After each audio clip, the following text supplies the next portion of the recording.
Joe, you got this? Ian Marshall. All right, there you go. Marshall. I would have worn like a collared shirt or something if I knew I was going to be running music, but oh well. So we're just going to be doing some favorites today. We're close enough to Christmas that I will allow one Christmas song. Can we do Little Drummer Boy, please? You got to raise your hand or not do that yet. That guy? Can we do Little Drummer Boy? I don't know the number. It's not in the hymn. That's not really. I thought there was a verse. Let me check. Bring your drum.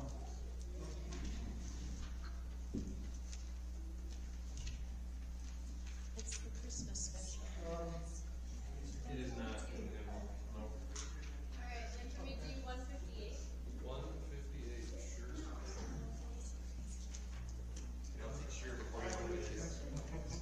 It could be anything. It could be anything, yeah. Maybe not sure, but probably sure.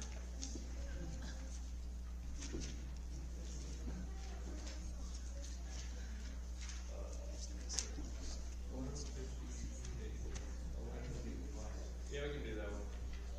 It'll actually be 157 if Yeah, I think 157 is where we that is number 157.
Anyone else is a favorite?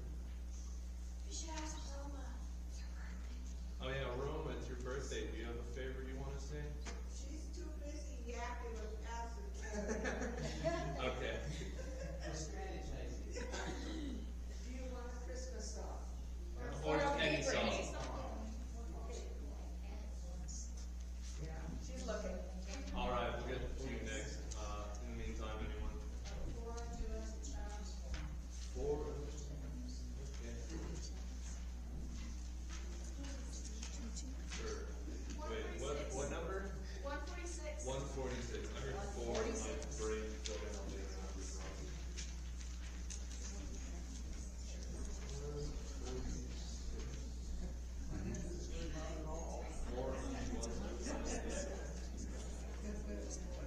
This is Christmas. I thought he did too.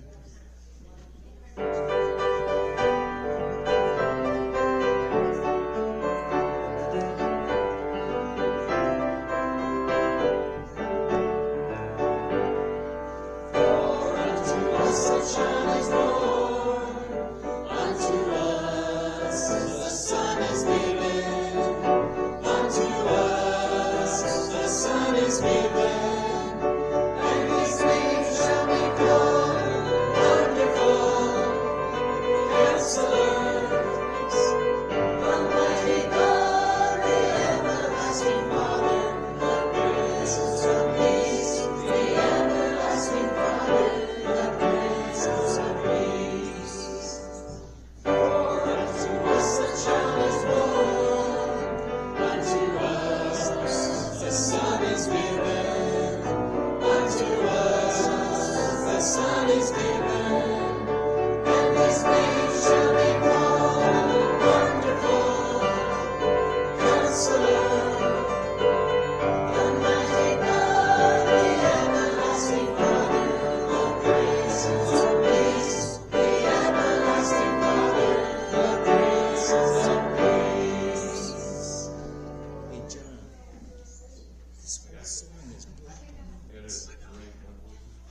is amazing.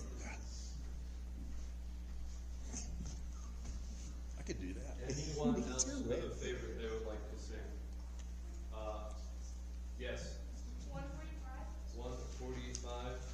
This is very quickly turned into all Christmas music. Yeah. I said one, but We gave them a rule and they Yeah. just ignored it.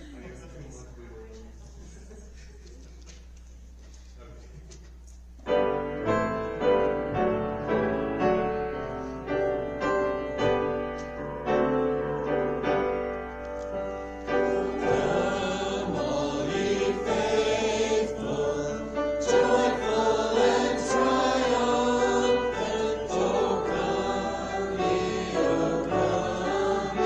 to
praise to the Spirit who makes us one. And hallelujah, Christians, by our love, yes, hallelujah, Christians, by our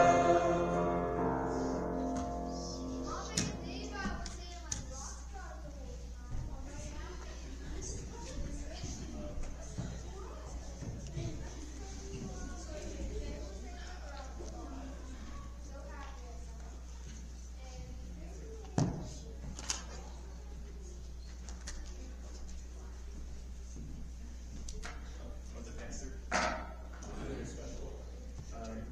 It's up to you.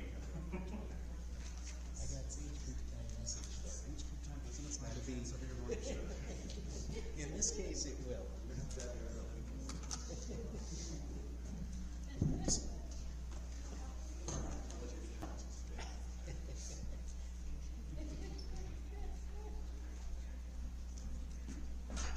Well, I was enjoying the new piano.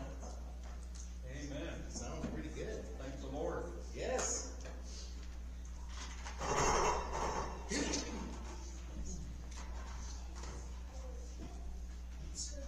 Not quite where I need to be. All right. Well, Lauren, it's great to have your family here with us. So, Randy and I stop in and see them pretty regular on our routes out east. And We appreciate it. our favorite stop. We appreciate it. Yeah. They're our favorite stop. Today we've got one of the, well, what I think is, as an important a subject as which you can talk about on our time together. And today we're primarily going to focus on worship and what worship means. In our last meeting on Revelation chapter 4, and today we hope to finish up this chapter, we studied the holiness of God and its implications. The holiness of God and its implications. These, these definitions are never perfect, but He is, right? His holiness means that He's perfectly pure. I think the second part is important, fully qualified to be set apart to His sacred use. That is Jesus Christ. He is fully qualified to be set apart for His sacred use. He is supreme. He is unchangeable. I added this to, at least in my personal studies, for the subject of holiness, because the holiness of God is not an acquired holiness. It's not an acquired holiness. There was never a time when God was not holy. There was never a time. There was a time when I wasn't. And if I'm seen by God as holy now, it's certainly not mine, is it? That is an acquired holiness. And it is acquired from my Savior, Jesus Christ. The holiness of God, though, is from past to present to future, never changed. His holiness is unchangeable. Amen. And are you okay, guys, if I add this definition, the red there, part of the definition to holy, and that is worthy of worship. Yeah. I believe He's worthy of worship. Yeah. He is worthy of that. And I believe an essential part of worship is proclaiming the holiness of God. I was talking to Tom earlier, and one of the brief subjects we talked about was, the desperate situation the world finds itself in because of sin. We know that's true because we compare where we are today in the world to the holiness of God, and there is such a break there between the two. One is so far from the other. I'd like to start our study today as we look at worship with a look at Psalm 100. Awesome psalm. Maybe my all-time favorite. It's a psalm of praise. Praise, thanksgiving. Do you guys see them as synonyms with worship? Praise, thanksgiving. Yeah. I do. I see them all as almost interchangeable synonyms. So as we go through Psalm 100, I think he does a superb job defining worship. He says, make a joyful shout, and that is worship. Joyful shout to the Lord, all ye lands. And the Lord deserves that, by the way. He deserves that joyful shout. Serve the Lord with gladness. Come before his presence with singing. Know that the Lord, he is God. It is he who has made us, and not we ourselves. That phrase, it is he who has made us, and not we ourselves, is absolutely critical to grasp. We're going to talk about that in just a bit. We are his people, and the sheep of his pasture. That's a great place to be, by the way, isn't it? If we're the sheep of his pasture, what does that make him for us? Shepherd. Our shepherd. Yeah. We are his people and the sheep of his pasture. Enter into his gates with thanksgiving and into his courts with praise. And I believe that, verse 4, be thankful to him and bless his name. If I had to say any of these verses specifically defines worship, it's verse 4. Enter into his gates with thanksgiving and into his courts with praise. That's worship. Be thankful to him. That's worship. And bless his name. For the Lord is good, his mercy is everlasting, and his truth endures to all generations. As I said, I think verse 4 is the best here. It's an excellent definition of worship. To praise, as used in that verse, it means to acknowledge or confess adoration to our God. To praise him. To be thankful for how he takes care of us. And David describes here, I think, just ideally what worship is. And that's our main subject for today. We're going to look at worship. Worship of God. I think worship of God and acknowledgement of his holiness are inseparably tied together. You can't break them apart. God's expectation, by the way, is that we're going to lead a holy life. And that's what we talked about a couple of weeks ago when we started this subject. His expectation is that we will be holy. We will be ye holy because I am holy. That is his expectation, that we will lead a holy life. Well, if that's his expectation, what does that make it for us?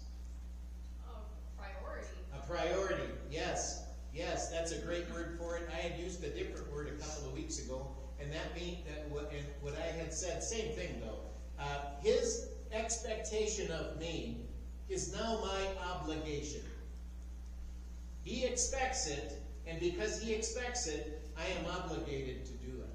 Be ye holy, for I am holy. Our obligation to live a holy life cannot be separated from worship. So when we come in here today, and just as a for instance, we start our worship service at 10:30-ish, usually relatively on time, right?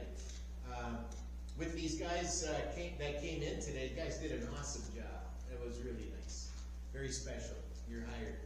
So, whereas, our other guys are out doing important things today too. So really nice to have the next generation come in and take this on. I think that's great. Our obligation to live a holy life cannot be separated from worship.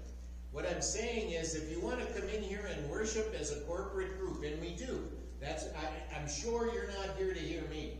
You're here to come in to worship the Lord as a part of this group. When should that worship and preparation for that worship start? Always. Yeah. As soon as you leave, we should be preparing our hearts for the next time, shouldn't we? That's our call. That's our call. There should never be a time when a believer in Jesus Christ is not worshiping the Lord Jesus. Never be a time. So when we leave here today, that's when worship preparation starts. That's when worship starts for the next time we gather as a group. That's when it starts. You can't come in here on a Sunday morning, for instance, and flick the switch on it and say, okay, now my heart is in a worshipful mood. That's what fog machines are for, right? That's what, I was talking to somebody this last week, and do you know how you up the game even beyond a fog machine? You use colored fog. Yeah, so that's what you do. I got a chuckle out of that, because it's going on in their church in town. They're using colored fog now, to up the game. I'm just saying, for us, if you wanna gain, a worshipful experience when you come together with this group on a Sunday morning, the preparation of your heart for that has to be ongoing all the time. It already is in a worship mode, and when we come together, we do it as a group. We worship as a group, right? That's what that's all about. Now, you can see on this slide that worship is surrounded by a lot of words there. Worship, it's praise, thankful, thanksgiving, gladness, adoration, singing, goodness, mercy, truth, acclaim, it's blessed, it's a blessing. We worship when all is well, right? Because all is well. That's when we do our best worship. At least me. We worship when all is well, because all is well. Can worship, though, be done in the midst of an unbearable burden of sadness or grief? Can worship occur when your heart is heavy and so exhausted that you don't know if you can continue? That, to me, is the big deal. You know, because, like I say, we come together, we worship, and we do it well, because all is well. And I think that's okay. But I'm just saying this, that when life crushes your very soul, and you end up on your knees not knowing what way to turn, and I dare say, I bet there's nobody in this room who has not been. Can worship of our great God take place then as well? And I think so. Yeah. In fact, I think that's when our worship is most productive, on an individual level. Psalm 34:18, the Lord is near to the brokenhearted and saves the crushed in spirit. Picks that soul up. That is worship. Psalm 46, God is our refuge and our strength and ever-present help in trouble. Verse 10 of that passage says, be still and know what? That I am God. Isaiah 40, verse 29, he gives strength to the weary and increases the power of the weak. That is praise. And Matthew 5:4. Blessed are those who mourn, for they will be comforted. That's praise, isn't it? So I say praise, worship. I say worship may find its deepest roots and its most powerful movement in the hearts of those whose hearts have been crushed and are in mourning. That's when our praise, our worship of God, may be the only thing we can find at that stage in our lives that will get us through those troubled times. That's how powerful worship is. So, there it is when everything is happy, and oftentimes that's all you see about it, is the happy part of worship. We worship well when all things are well. I'm just saying, I think the most effective worship may occur when a heart is so heavy that it has nowhere to turn but to the Lord.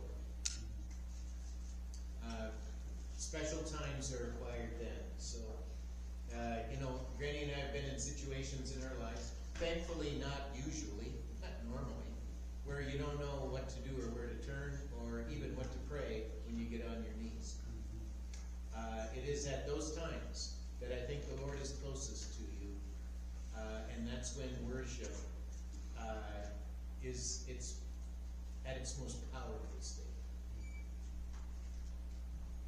Now here's our passage. Revelation chapter 4, verse 8.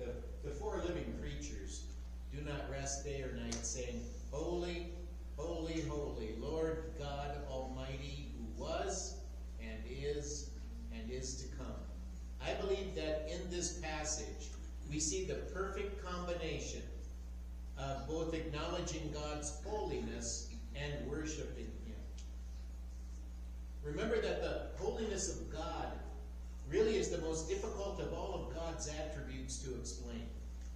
Partly because it's one of His essential attributes that is not shared inherently by man. We're not inherently holy, thus my need for Him. We only become holy in relationship to Jesus Christ, and that makes it an imputed holiness. His holiness is imputed to me. God's holiness is what makes Him separate and distinct from everything else. His holiness is what makes Him worthy of worship. And we covered this a couple weeks ago, and this last Sunday. But to walk in holiness, here's your walk in holiness checklist. And we're going to expand that and talk about worship as we imitate the holiness of our God in the Be ye holy, for I am holy. To walk in holiness means that we do not walk in moral depravity, that's sin, pursuing whatever comes to our fallen fleshly mind. It is to think on holy things. It is to walk in love toward each other. It's to walk in the fear of the Lord. It's to I got a woo instead of a two there. Stand fast in one spirit with one mind. And we do that to spread the truth of the gospel. We spend time with God and His Word.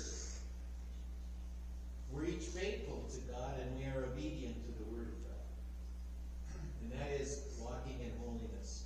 And a couple weeks ago, we peeled each one of them out and looked at the scriptural passages that back them up. Now, to walk in worship. This is your preparation checklist to walk in worship before God. Most of us here are military at some point in our lives. Checklists were our life, right? That's what it is. I believe acknowledging God's holiness and worshiping God are synonymous. They're the same thing. They can't be separated from each other. Matthew 6:9. After this manner therefore pray ye, Our Father which art in heaven, hallowed be thy name. They start their prayer in this template the Lord gave them with worship. Hallowed be thy name. That's how it starts, right? And then, as it continues, verse 9, Revelation chapter 4, verse 9. This is the worship of the 24 elders that we saw there. Whenever the living creatures give glory and honor and thanks to Him who sits on the throne, and that is, by the way, that what I've got underlined in red is the definition of worship. Giving glory and honor and thanks to Him who sits on the throne. That's worship. Are you guys okay with that? Yeah. Okay. And then to expand on that thought, I want to say too, that is done no matter what is going on in your life. No matter if you've lost your best hunting dog, or whatever. Sad days, good days, always the same. We give glory and honor and thanks to Him who sits on the throne. That is worship. Because He lives forever and ever. The 24 elders fall down before Him. Another piece of the definition of worship. Who sits on the throne and worship Him who lives forever and ever, and cast their crowns before the throne, saying, You are worthy, O Lord. That's where we get our hallowed be thy name. You are worthy, O Lord, to receive glory and honor and power. For you created all things, and by your will they exist and were created. The Bible makes it abundantly clear that God created man, and that He created him to worship His glory. That's why we were created, so that we would worship Him. As our Creator, It is his prerogative to do just that, to have that expectation of us. And remember, when he says, be ye holy, that's his expectation, and that becomes our obligation. Okay, be ye holy because I am holy. Expectation, obligation. Well, just like walking in holiness, worship is our Creator's expectation of us. I think that's why the New Testament church, I believe every Christian ought to be in a New Testament church. I believe everyone should. I think that's his expectation. Serving the Lord singly, yeah, but as a group too. That's why he made the church. That's why he put it together for us in this dispensation.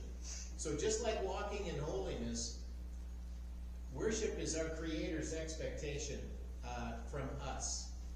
Worship is compulsory of God's entire creation.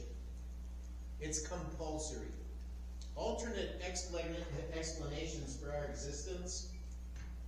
You guys know what I mean by that? The theories of evolution, those kinds of things. All those things that they've been developed by man fall into the category, scientifically spoken, of utter nonsense. Okay? Amen. Any doubt where I stand on that?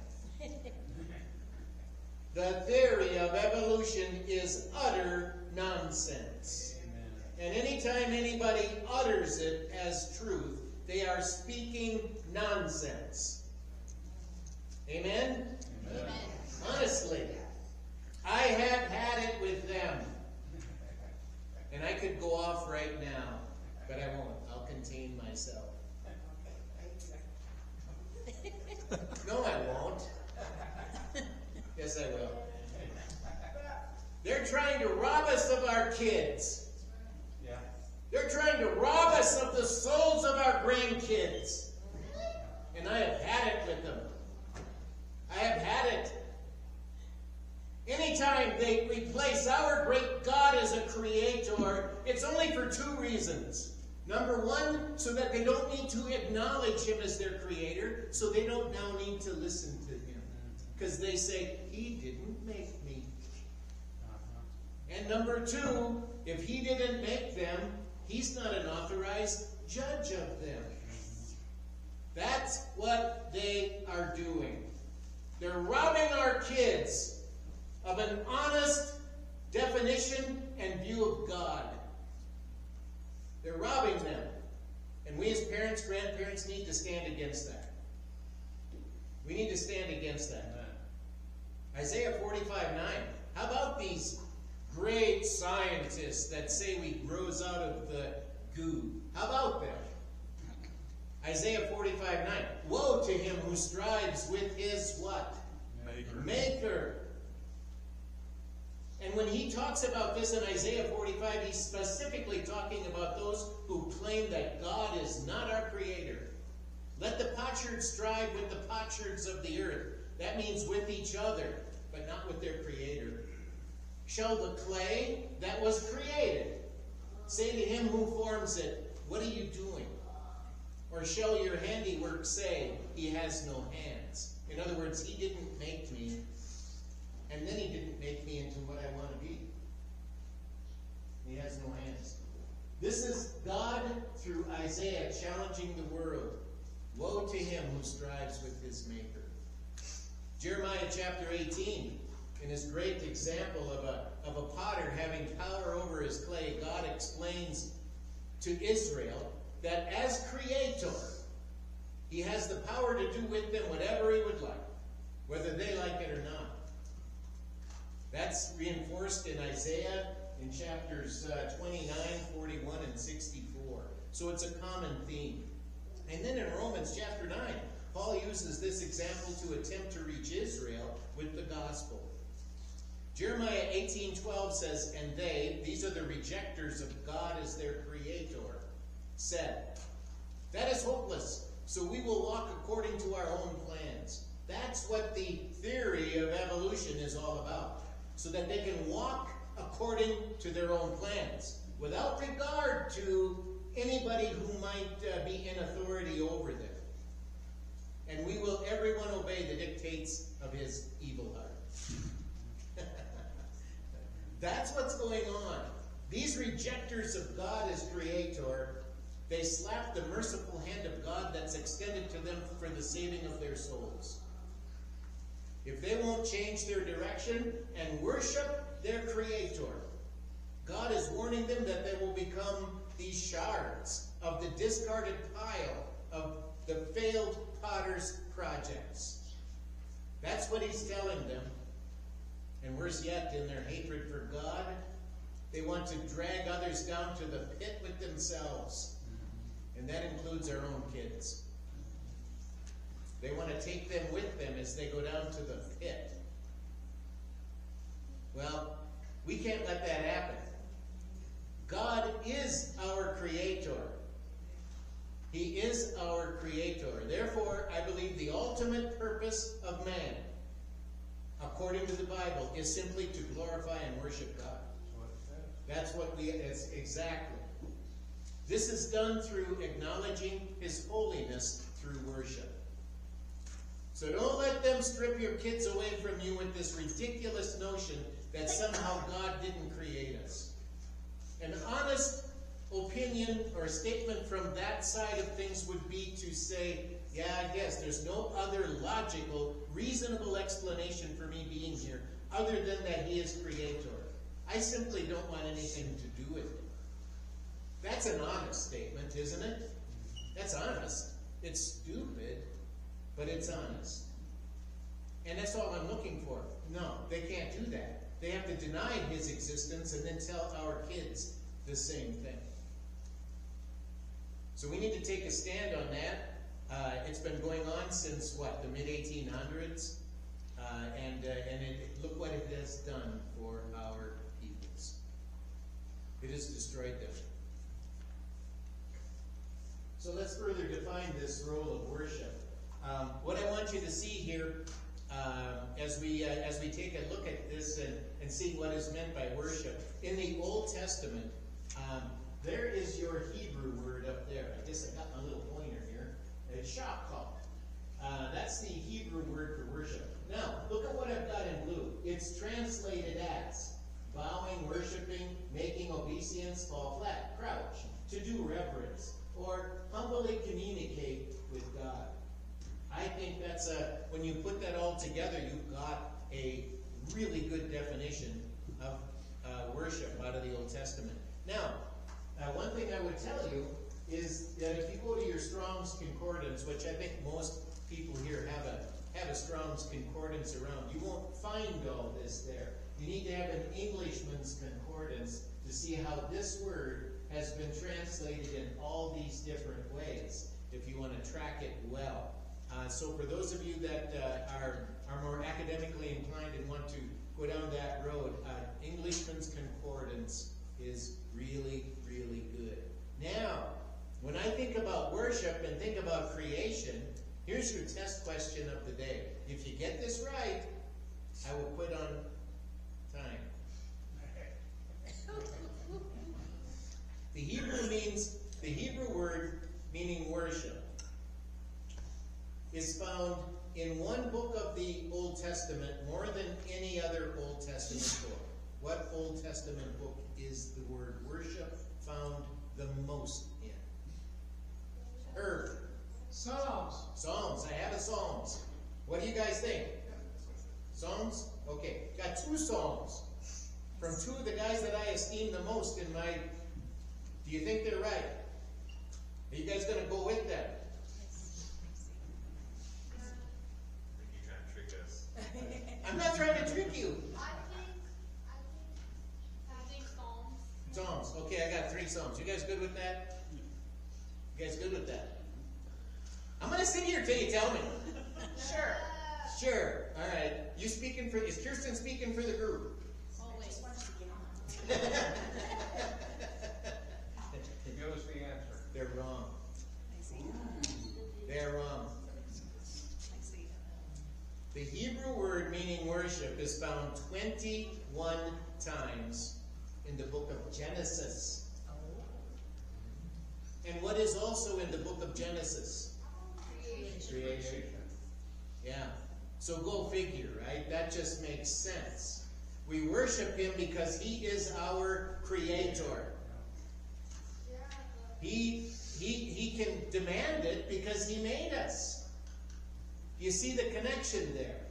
So if I want to destroy that image to the next and then all generations, what do I have to do if I'm a scientist? You have to, like, call it a lie. Yeah, I have to separate God from his creation. I have to separate the two.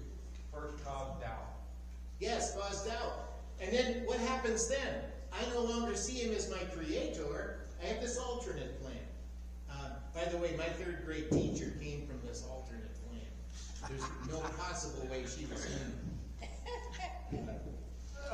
And you put this all together, they are trying to separate God from his creation so that they can say, I don't owe him anything. I am not obligated to him because he didn't make me.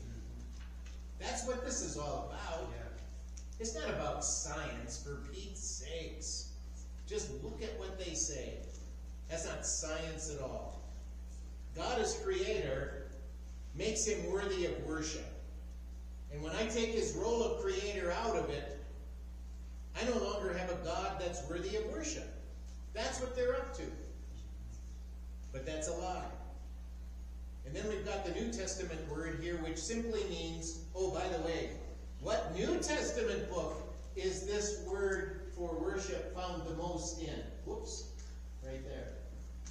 What New Testament book speaks more of worship by using that word than any other New Testament book? It's not in Psalms. Not in Psalms. Yeah. So he's yes, sir. Revelation. Revelation. It is found there 14 times. 14 times in the book of Revelation. Yeah. Which makes the story of worship for our God so much more effective in that book. Revelation 4:9. We see here that last phrase of verse 11. I got it down there in the green and underlined in red. For you created all things, and by your will they exist and were created. So if I separate him from the creation, what have I done to this verse? This is the reason they're worshiping him. For you created all things. So if I take that away from him, he's no longer worthy of worship. That's what this is all about. So we see here a physical picture when you look at this these passages, defining what worship looks like. They cast their crowns before the throne, and they verbally acknowledge him as worthy. As creator, this is his due. This is his due. Now, what about those who won't voluntarily worship the Lord? What about those guys? Oh, they will. Oh, they will. Yeah, they will. As Jesus was on his way to Jerusalem, a man named Zacchaeus got saved. And while they were at his home, Jesus told this parable of what is called the parable of the 10 minas, which is a weight in money. He says, now as they heard these things, he spoke another parable because he was near Jerusalem and because they thought the kingdom of God would appear immediately. You see that at the end of verse 11 up there? They thought the kingdom of God would appear immediately. Why didn't it, by the way? What's that? They rejected. They rejected him. That's why it didn't appear immediately. The offer was there. They rejected him. Therefore he said, because they rejected him, a certain nobleman went into a far country to receive for himself a kingdom in return. So he called 10 of his servants, delivered to them 10 minas, and said to them, do business till I come. But his citizens hated him, sent a delegation after him, saying, we will not have this man to reign over us. This is a clear reference to Jesus being rejected by the Jews. He says, and here, if you look at verse 27, I've got it down there in the bottom, here's what happens to those who will not have him to reign over them. But bring here those enemies would not worship him and slay them before me. So you see, you're either going to bow down before him and worship willingly or unwillingly. But every knee will bow. The world today doesn't give this kind of honor to the Lord Jesus. You know, men benefit from his goodness all the time and live in a universe of his creation. But they tend to neglect the worship of God. Oh, I'm hopeless. Yeah. One of the main, or the important aims of the book of Revelation, I believe, as we go through it, is to teach us about the movement of history as it's going to occur toward the goal of universal recognition of God. That's where the story is going. Every eye will see him in his holiness. This purpose of God, especially relating to the Son of God, is also spelled out here in Philippians 2, 9 through 11. And it's one I know you're all familiar with. Therefore God also has highly exalted him and given him the name which is above every name, that at the name of Jesus every knee should bow, of those in heaven and those on earth. Now when he says every knee should bow, what does that mean? It means every knee, doesn't it? Do you think he's kidding around? No, he's not kidding around. Every knee should bow. Of those in heaven, those on earth, those under the earth. Is there any other place to be? Those in heaven, those on earth, those under the earth? Is there any other place to hide? No. When he's talking about those under the earth, I think he includes those that are down there for bad purposes, right? And that every tongue should confess that Jesus Christ is Lord, to the glory of God the Father. The 24 elders, they bear witness to his majesty and his glory. They bear witness to his holiness and to his power. And to his eternity, by the way, of the one who was and is to come, Jesus Christ. All creatures owe their very existence to him as their creator. Revelation 4:11. You are worthy, O Lord, to receive glory, honor, and power. That is worship. Because you created all things. As creator, he makes the rules. He calls the shots. He tells us how it's going to be. And that makes it our obligation to comply. By you, by your will, they exist and were created. So the worship of the 24 elders, it has a very important point. As a part of their worship, they acknowledged the fact that God is the sovereign creator of the universe, and as such is sovereign over it. As creator, he calls the shots. We answer to him. Their acknowledgement of God as creator, I think, is it's a critical point, as Job would find out. We've been studying Job in the early men's meeting. Where were you when I laid the foundations of the earth? Tell me if you have understanding. I think this verse should be the first sentence in every science book. I do. As you open your science book in school, first thing, what did God tell Job? Where were you when I laid the foundation of the earth? Well, where was I? I wasn't there. Was I? I wasn't there. This should be the next sentence. John 1:3. All things were made through him, Jesus Christ. And without him, the Lord Jesus, nothing was made that was made. Science ought to start from there. Because those two statements are absolute fact. Amen.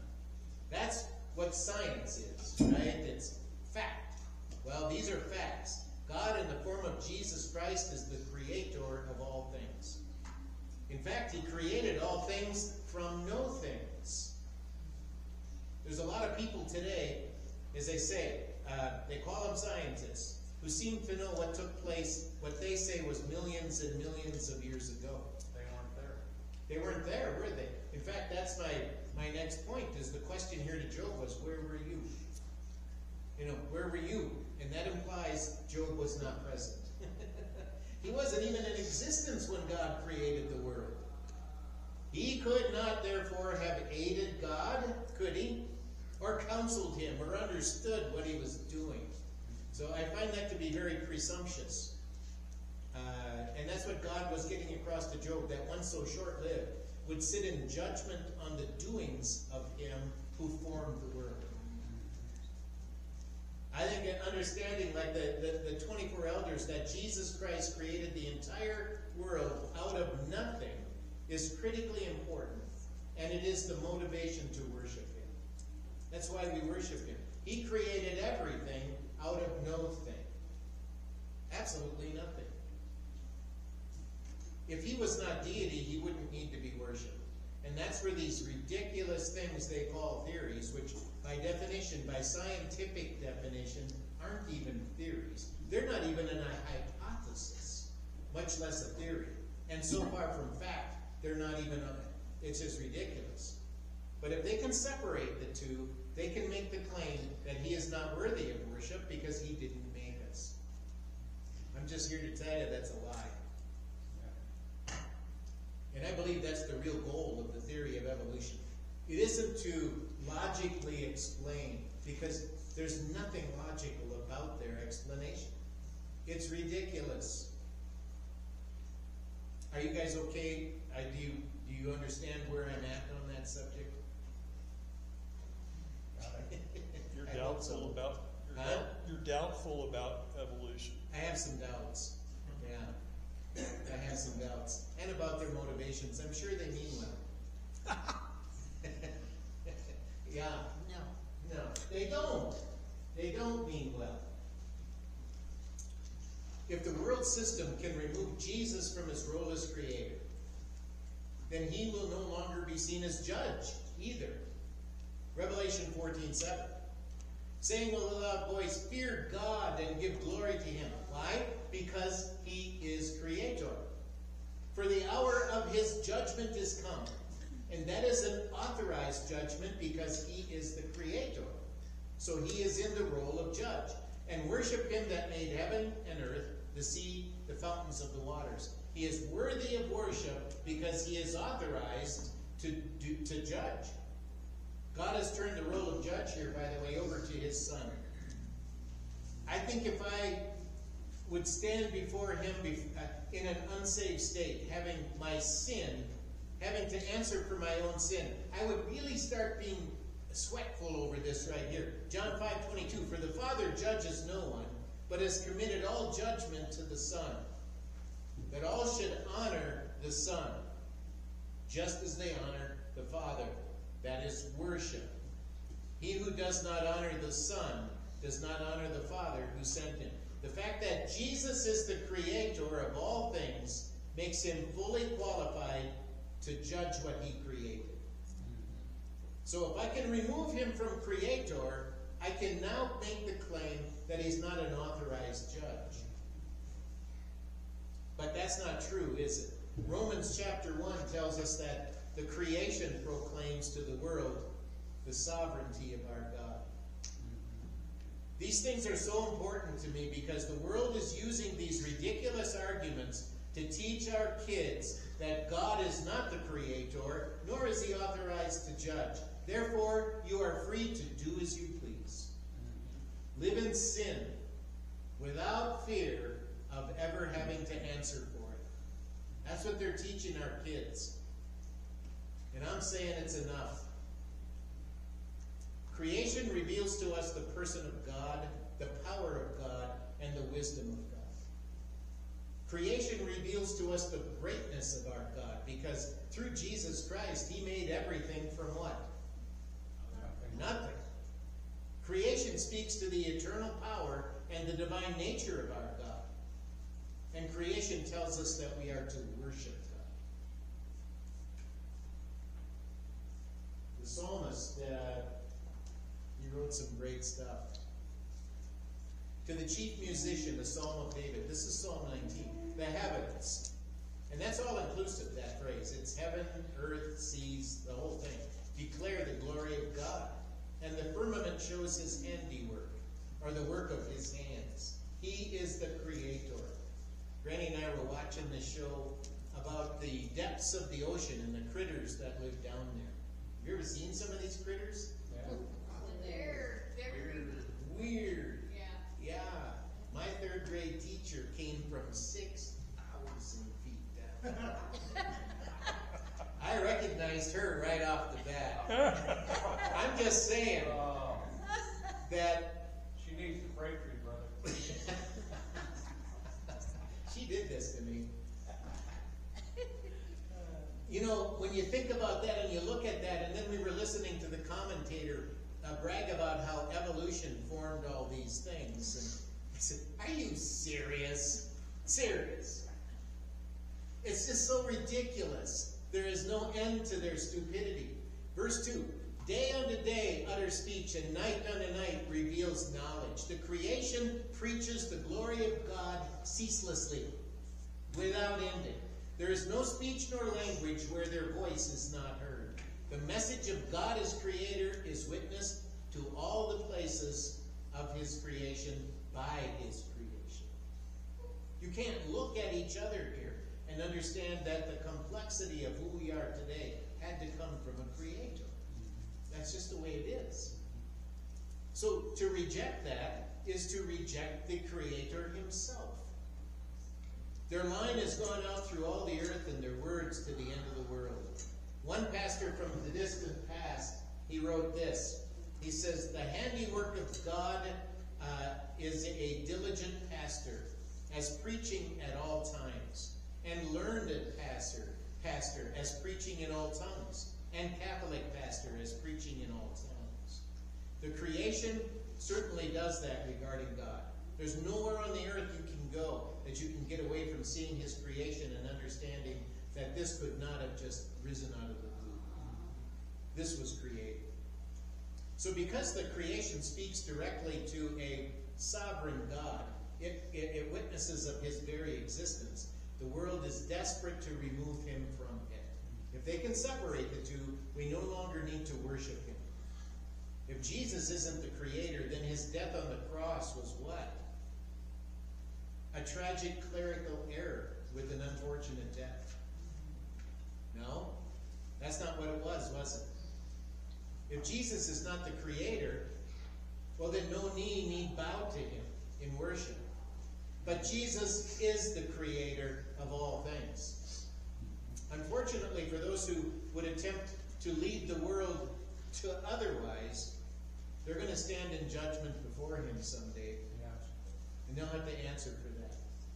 Now, I'm hoping they all turn to the Lord and get saved. I'm hoping they do. If they don't, it won't be pretty. Because the one that died on the cross for their sins to provide them a way to have a relationship with God as their Creator is now going to act as their judge. He would do it in all righteousness. It will be righteous judgment. But when they stand before Him at the great white throne judgment, that's a bit of a misnomer, because by then the judgment is over. They're there to be sentenced. So we have an obligation to bring them the gospel. We have an obligation to speak of our faith, to let them know we don't buy into this. One guy this last week told me about somebody he knows that believes in what is called Christian evolution. You guys ever run across that? Yes. Yeah, it's pretty common. It's kind of a combo game where they take evolution and Christianity, try and band-aid it together to come up with a hybrid explanation about how we all got here. It's just another weak-kneed way to deny that God is creator. There is no such thing as Christian evolution. There's no such thing as evolution. All species are as they were. I think we've got to get them the gospel. We need to worship Jesus Christ as creator of all things. This is, I'm going to add a bonus look at Revelation chapter 4 here. It combines, this passage, I just love this, because it combines the Word of God, which I believe is represented by the sea of glass in Revelation 4, and worship of God, represented by what I believe are angels and the 24 elders. Jeremiah 7:1. The word that came to Jeremiah from the Lord, saying, stand in the gate of the Lord's house and proclaim there this word, and say, hear the word of the Lord, all you of Judah who enter at these gates to worship the Lord. Thus says the Lord of hosts, the God of Israel, amend your ways and your doings, and I will cause you to dwell in this place. Do not trust in these lying words, saying, the temple of the Lord, the temple of the Lord, the temple of the Lord are these. What they're talking about, what Jeremiah is telling them, is don't believe these lying words, these alternatives to God. All these that people are going to come up with. Well, God is not the creator. You don't need to answer to him. He cannot judge you because he's not. He's saying don't believe all that stuff. I'm telling you, the stuff that we face today has been going on pretty much since day one. It's a pattern. Philippians 3:3. We, the New Testament church, are the circumcision. That means having been eternally set apart for his service. When we got saved, we were eternally set apart for his service. Who worship God in the Spirit, rejoice in Christ Jesus, and have no confidence in the flesh, or in what we have, or who we are. Amen. The last thing I want you to see is that our praise for him will be eternal. In the Old Testament, the worship of in the temple, it was incessant. We see here that the fire on the altar shall not be put out. Verse 13, a fire shall always be burning on the altar. It shall never go out. Leviticus 24:1, pure oil, make the lamps burn continually. Before the Lord continually, it shall be a statute forever. The worship was continual.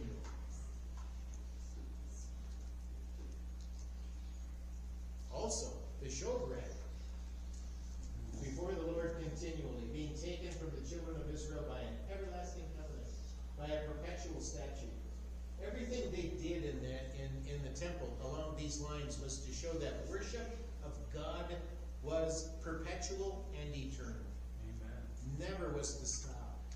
Never was to stop. And then harkens back to what I said earlier. When you come into church, it should be that your heart is already prepared.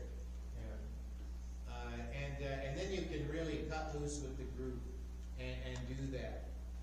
There's a lot of mechanisms and man-made applications to raise the heart to a worship level, I suppose you could say that. Some use music, some use fog machines, some use all kinds of stuff. Anything that can be done over the centuries has been done. Honestly, the most effective worship service that ever took place in Sage Creek Bible Church occurred because you guys came here prepared to worship. You were already worshiping when you walked in the building. And now we all do it together. So that's what to me is saying about worship is perpetual. There's never a time when we shouldn't be. Now, just some quick references before we close. Hebrews 13:5. Therefore, by him let us continually offer the sacrifice of praise to God, that is the fruit of our lips, giving thanks to his name. Worship, right? Worship. Now, that word continually is a Greek word that means only on Sunday morning.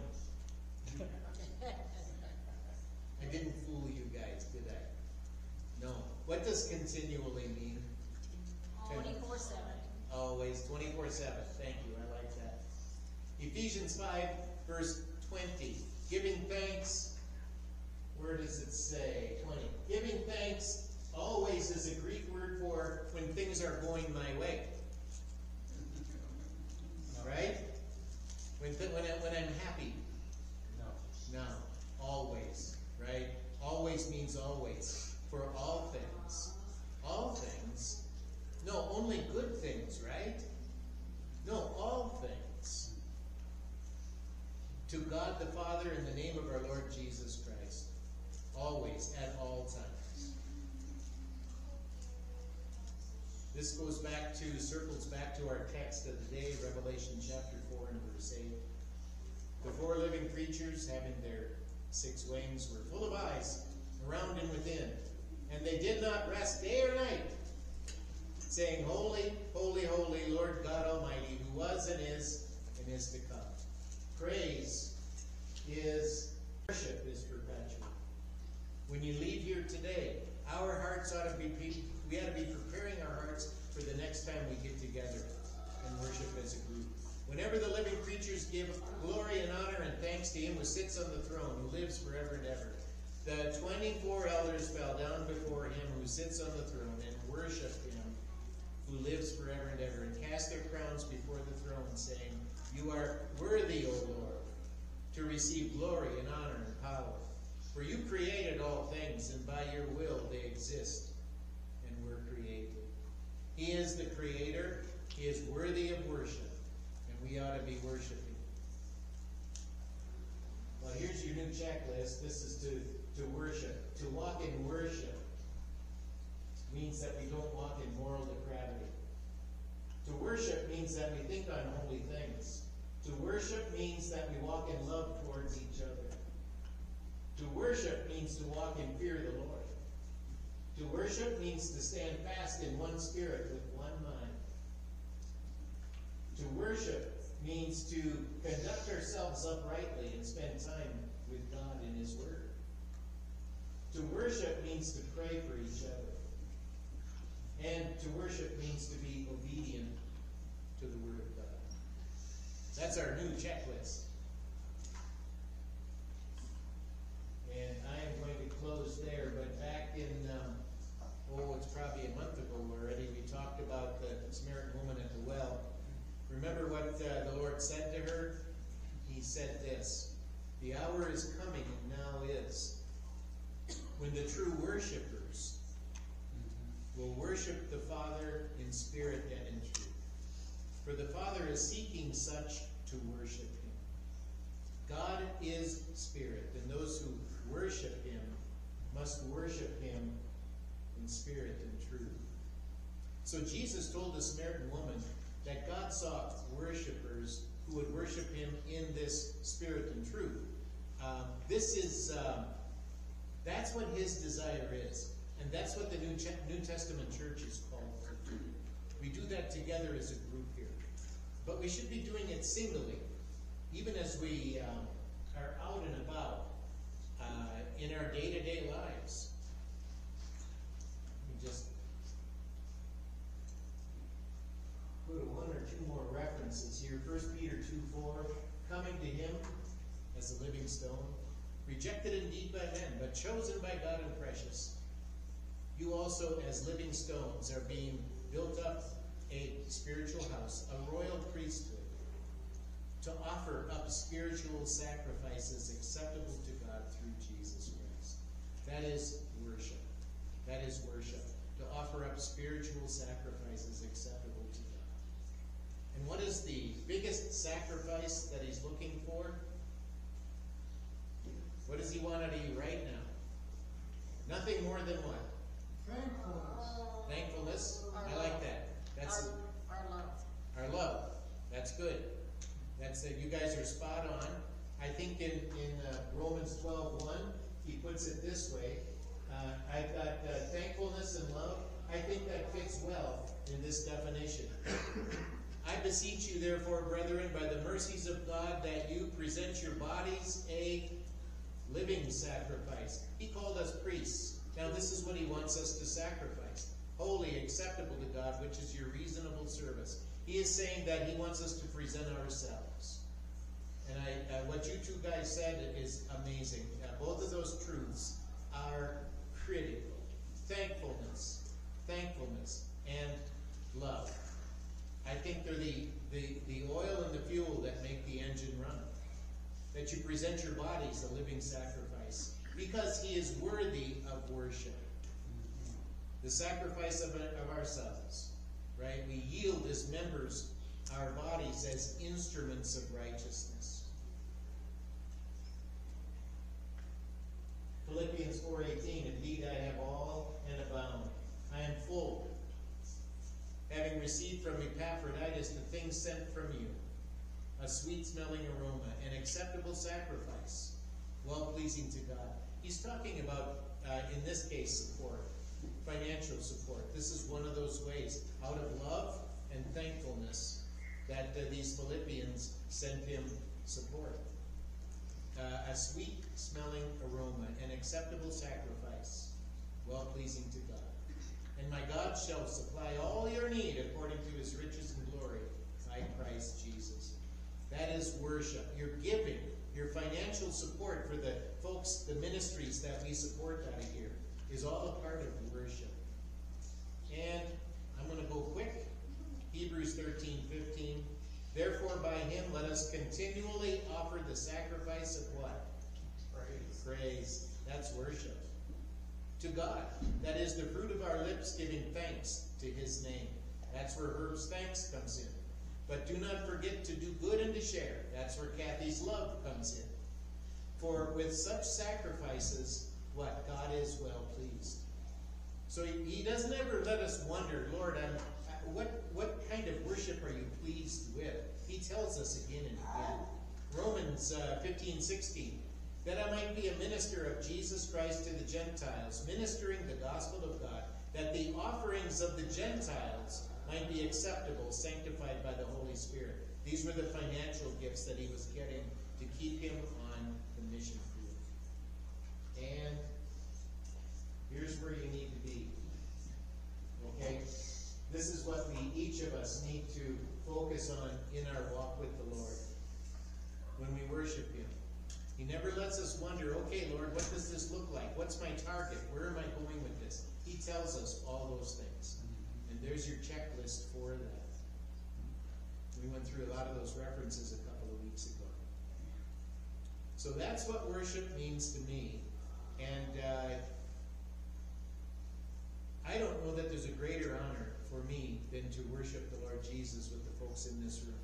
When God created you, each of you, he had this in mind, that we would all be together at this time, on this day, in this body, and that we would be thankful to him together, that we would love each other together, and that we would focus on him as our creator, and spread the gospel so that others wouldn't have to stand before him as judge.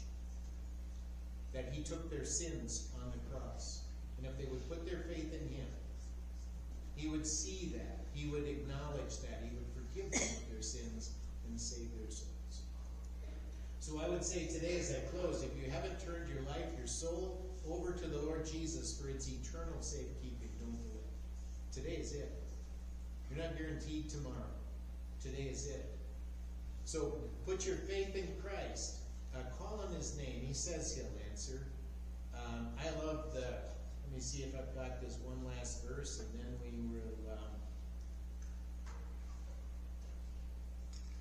will close. Okay. I am Alpha and the Omega, the beginning and the end. I will give to the one who thirsts from the spring of the water of life without cost. Something I can't pay for, but something he will give me, and that is eternal life. So trust your soul to Jesus if you haven't done so already. Because it's an oh my goodness experience, and life will never be the same. Any closing thoughts before we go? Okay. We'll just start on we'll do the loop. Joseph, we'll start with you, and Eck will hit you, and then Kevin, why don't you close us? You do the loop here. Be end to end, back to front. God, I thank you for this day you've given us, and I thank you for everything you have blessed us with. Pray for those who are traveling, or doing things right now that we're able to be here, that you would bless them. And I pray right now that you would help us as we go into this week to remember to continually walk in worship, and have a heart of worship, to continually thank you for everything you bless us with. I pray all these things in your son's name. Amen.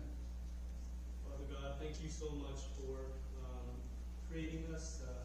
We know that you create us to honor you, to glorify you, and to be thankful. This is worship, Lord. Help us to always be in worship every single day of our lives. And as we go forth, let our love, let our heart, let our spirit be thinking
Yeah.